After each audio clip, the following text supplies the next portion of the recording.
Good evening, Prof. Thank you very much for your time. Now, yesterday, Donald Trump threatened to bring in the troops. My understanding, to actually bring in active military soldiers, he has to invoke something called the Insurrection Act of 1807, which has never been done coast to coast before. Is he going to do it, do you think?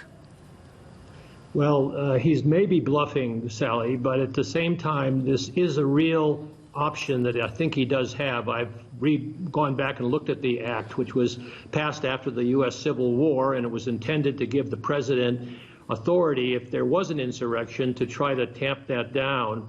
And he, in dealing with the governors right now, is in a very different place, as your lead-in suggested. And I think it would be extremely controversial and could be a crisis for the country. But it was done in my lifetime back in the 60s, when the 50s and the 60s, when Eisenhower sent in the troops to Arkansas and then Kennedy did into Alabama, because those local governments were simply not doing anything to integrate their universities and to quell the violence in their communities. I think the lawyers are going to have to give us a little clarity on this, but it does look like he could exercise this option if he really wanted to press ahead and do so. All right, let's talk about what happened yesterday, because it was truly astonishing, and it happened around the White House in Washington, D.C. There was a peaceful protest that happened near the White House, but it was disrupted by stun grenades and by tear gas. Donald Trump, who was due to give an address, it was slightly delayed. He went from his address in the Rose Garden, then he took a walk, we've just seen the footage, and he went to St. John's Church, which I understand is the presidential church, which has partly been destroyed by arsonists. He arrived in front of St. John's Church. He brandished his Bible. And I'm just wondering what you make of that. Is he speaking to the people who support him? Is he trying to send out a message, and if so, what is it? And what do you make of how he's playing this?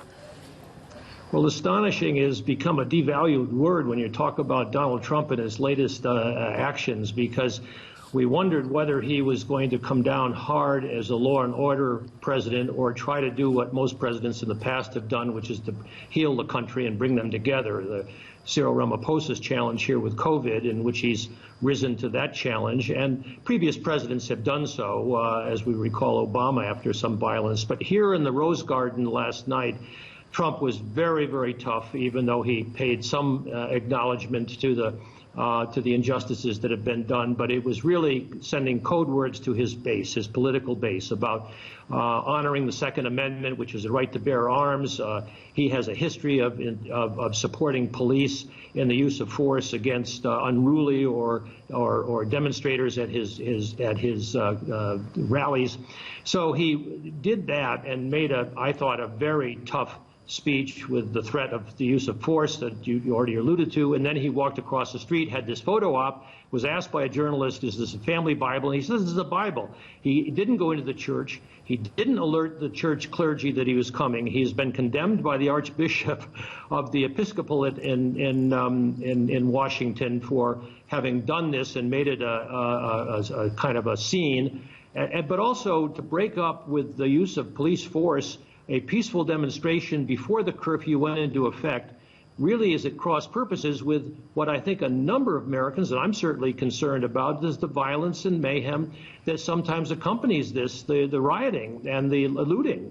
And that does have to be subdued. But at the same time, there are fundamental grievances at stake here, as you alluded to earlier, and he doesn't acknowledge those. Absolutely. Thank you very much, Honorary Professor at Wits University, John Stremlau.